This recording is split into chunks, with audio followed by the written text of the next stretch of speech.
Hello friends, welcome to the Point. In this session, we'll continue our discussion on Parliament. Vacating of seats of Member of Parliament. So which are the cases where a Member of a Parliament vacates his seats? Let's have a brief discussion about it. Double membership. So a person, he cannot be a member of both the House of the Parliament at the same time. That is, for Lok Sabha and Rajya Sabha, a same person cannot be a member at a time. And in that case, a person has to vacate any one of his house. Suppose, let's say that if a person is elected to both the House of the Parliament, at that time, he must intimate within 10 days in which house he desires to serve. In default, if intimation is not given by him, then his seat in the Rajya Sabha becomes vacant. That is, he wholly and completely becomes a member of Lok Sabha, but he loses his seat in Rajya Sabha. And if a sitting member of one house is also elected to the other house and his seat in the first house become vacant.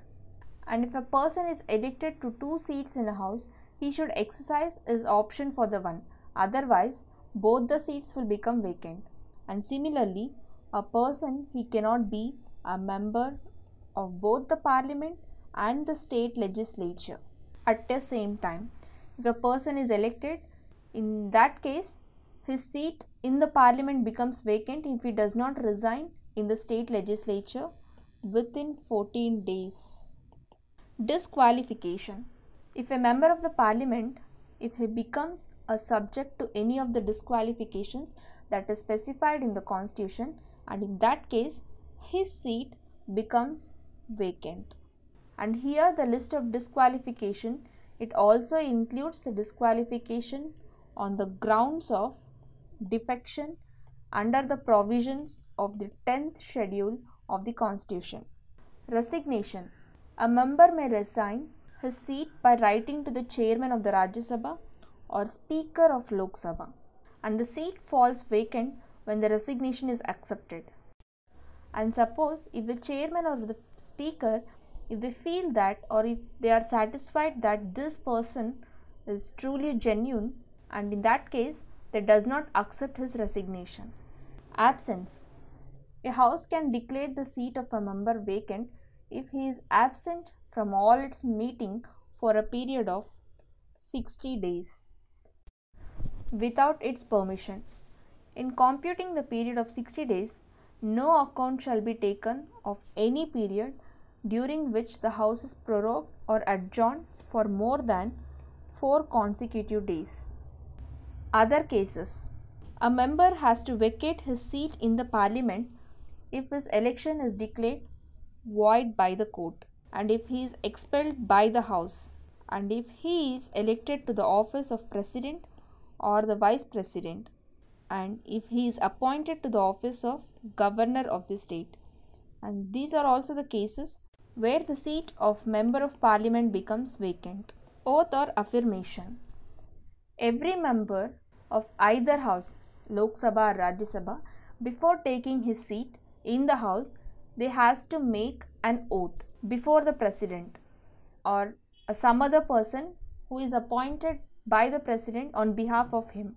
In the oath or affirmation, the member of the Parliament, he swears that to bear a true faith and allegiance to the Constitution of India, and to uphold the sovereignty and integrity of India, and to faithfully discharge the duties upon which he is about to enter. Unless a member takes the oath, he cannot vote and participate in the proceedings of the House, and does not become eligible to parliamentary privileges and immunities.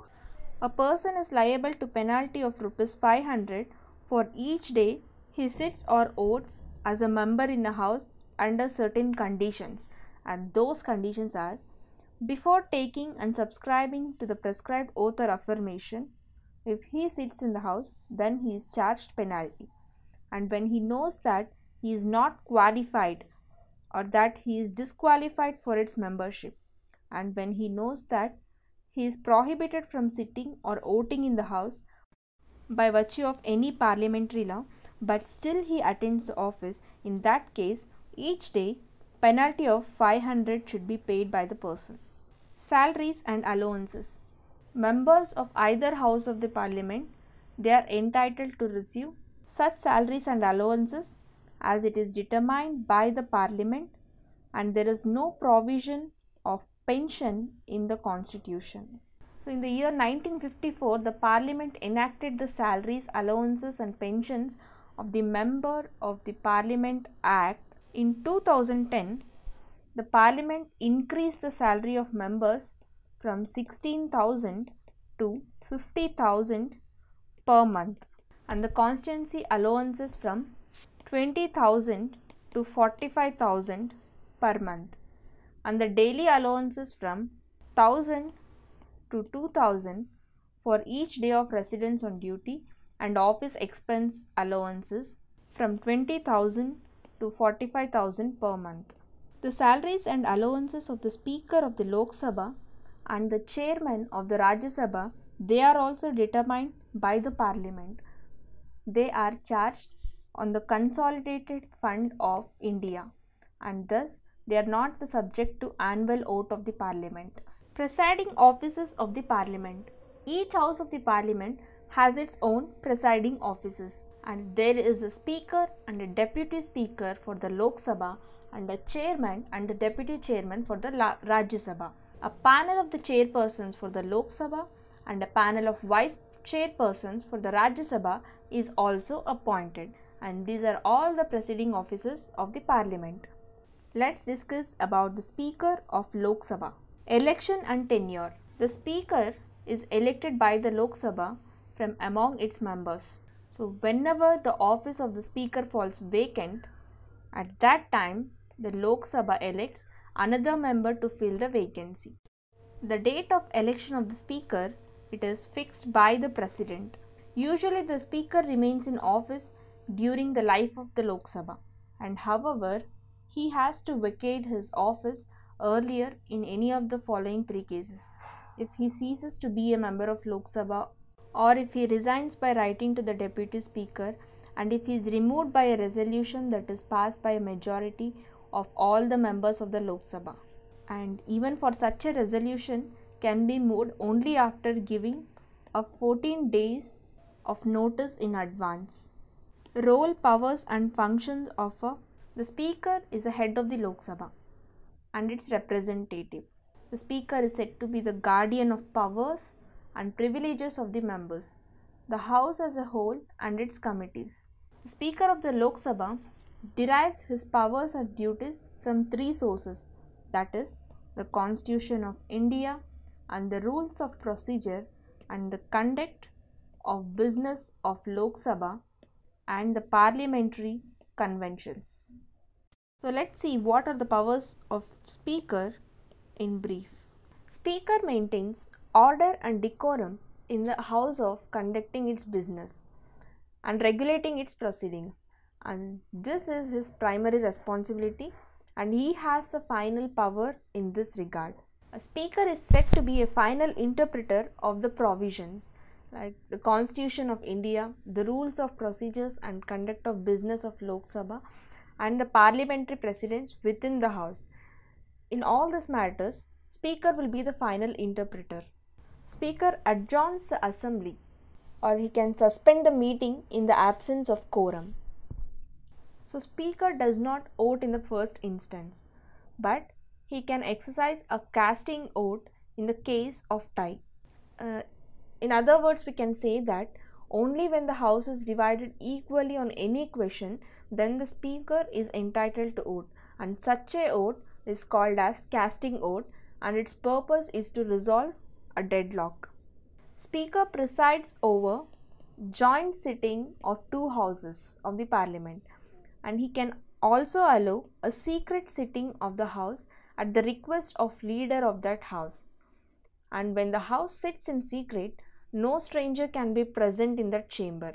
Speaker decides whether a bill is money bill or not, and his decision on the question is final.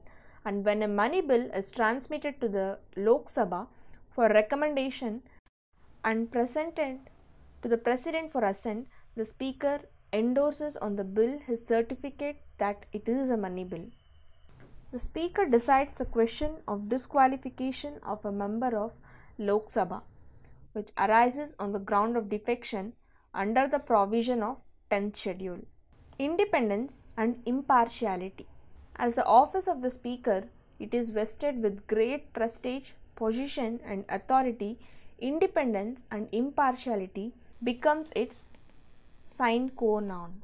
The following provisions ensure the independence and impartiality of the office of the Speaker.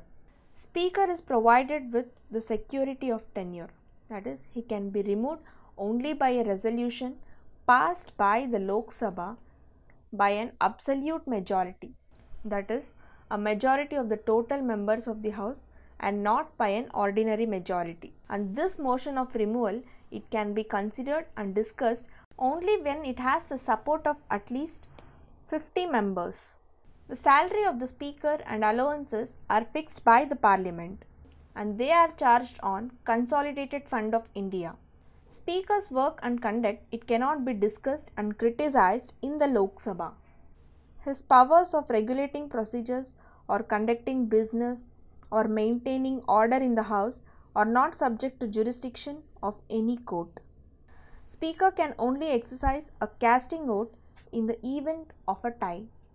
Speaker is placed at 7th rank along with the Chief Justice of India.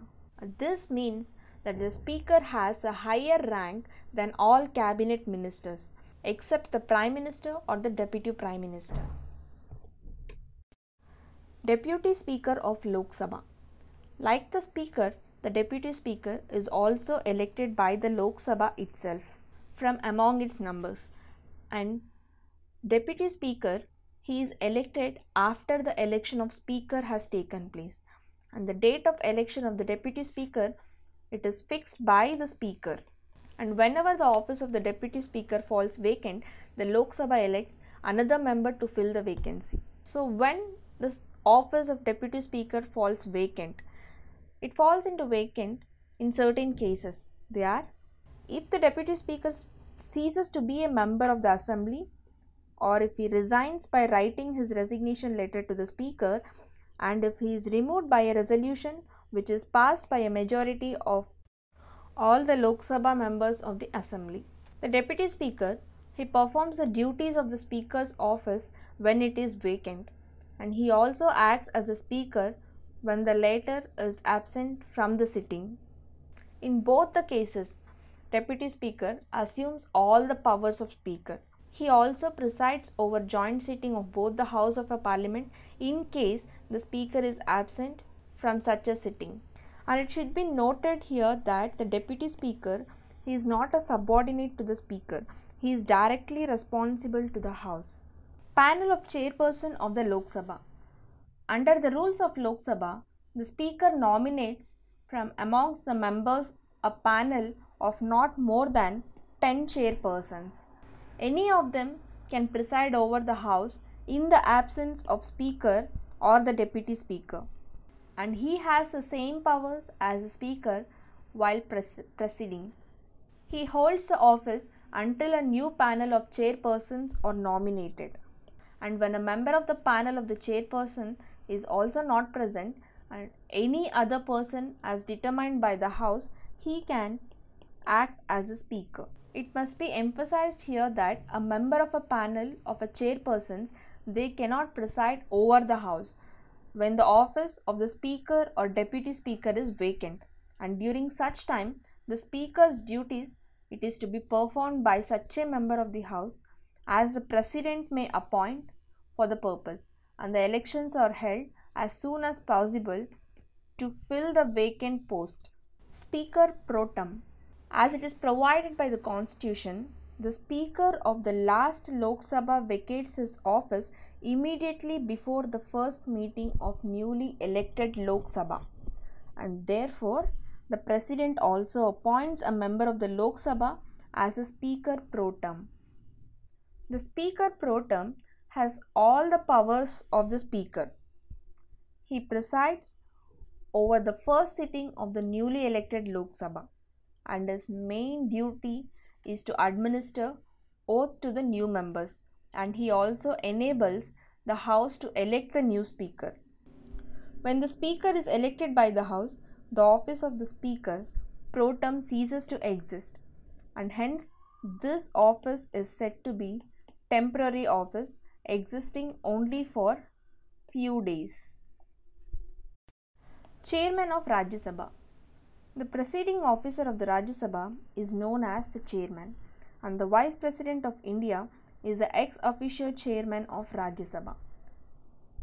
And during any period when the Vice President acts as President or discharges the functions of the President, he does not perform the duties of the office of the chairman of Rajya Sabha.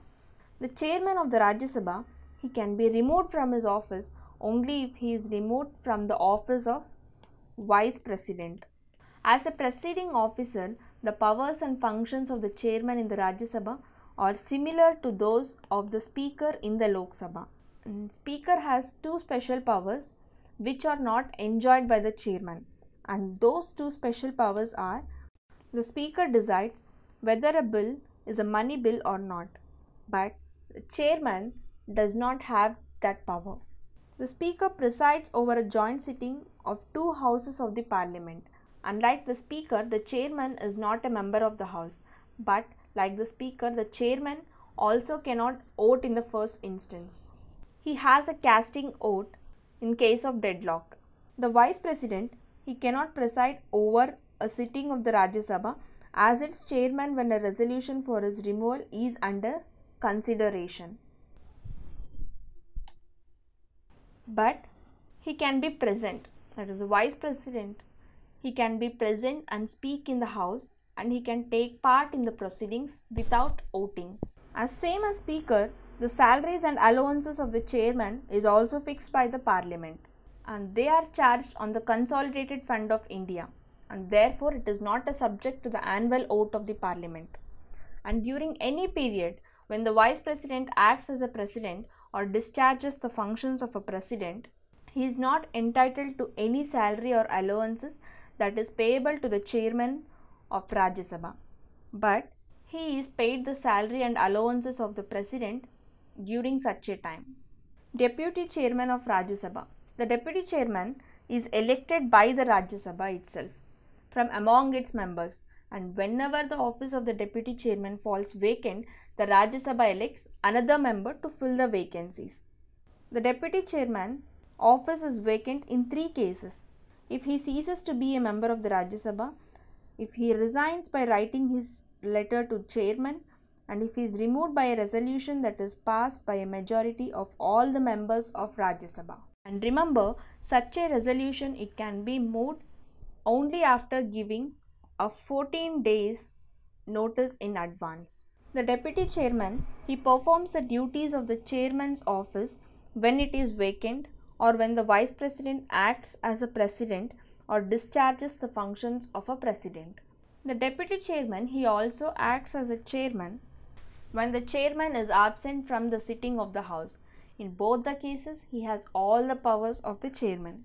So the Deputy Chairman is not a subordinate to the chairman. He is directly responsible to the Rajya Sabha.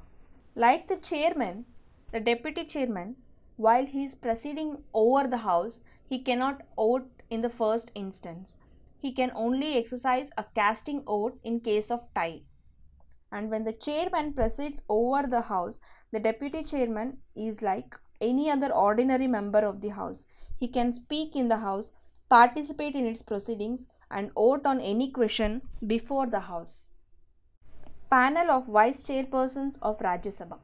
Under the rules of Rajya Sabha, the chairman nominates from among the members a panel of Vice Chairpersons, and any one of them, they can preside over the House in the absence of chairman or the Deputy Chairman. And that person, he has the same powers as a chairman when he is presiding. He holds his office until a new panel of Vice Chairpersons are nominated. When a member of the panel or Vice Chairperson is also not present, any other person, as it is determined, as it is decided by the House, he acts as a chairman. A member of the panel of the vice chairpersons, they cannot preside over the house when the office of the chairman or the deputy chairman is vacant, and during such a time the chairman duties are to be performed by such a member of the house as the president may appoint for that purpose, and the elections are to be held as soon as possible to fill all the vacant posts. Secretariat of Parliament. Each house of the Parliament has a separate secretarial staff of its own, though there can be some posts common to both the houses. Their recruitment and services conditions, they are regulated by the Parliament, and the secretariat of each house, it is headed by Secretary General. He is a permanent officer and is appointed by the presiding officer of that house. In next session, we'll continue our discussion about Parliament. Thank you.